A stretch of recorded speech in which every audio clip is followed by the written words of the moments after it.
të ketë parasysh të jetë në qendër konsumatori, pra të mos dëmtohet konsumatori. Gjithmonë duhet të bën analiza që çmimi i energjisë elektrike të jetë i favorshëm për konsumatorin.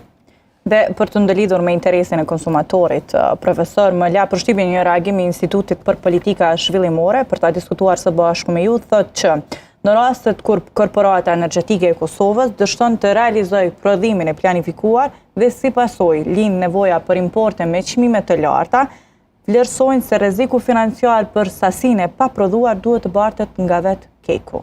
Si e shihni këtë? Sasinë e paprodhuar, dëgjoj. Ta marrë pra përgjegjësinë vetë Keku. Shishë, Keku ka kontratë me Keskun për furnizim të konsumatorëve. Ne duhet parë kontrata se si qëndrojnë, sepse kontratat shkruhen në mirëbesim edhe në plotëni të dy palëve. Pra, në raste të, po themi, kushtimisht të rënjeve të papritura, pra ose në raste të mungesës energjisë, atëherë cili do të jetë për shembull përgjegjësia e Kekut në këtë rast. Gjitha këto janë të definuar në kontrata. Unë them që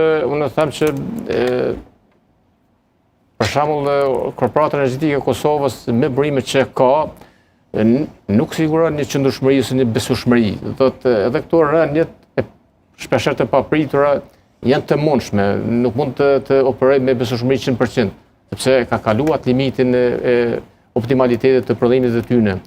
Kështu që nëse vërtet në kontrata, po themi kushtimisht, që unë besoj që në rast të dështimeve të Korporatës Energjetike të Kosovës, unë besoj që barën do ta bartë, po themi kushtimisht pa parë, se çfarë shkruan në kontratë.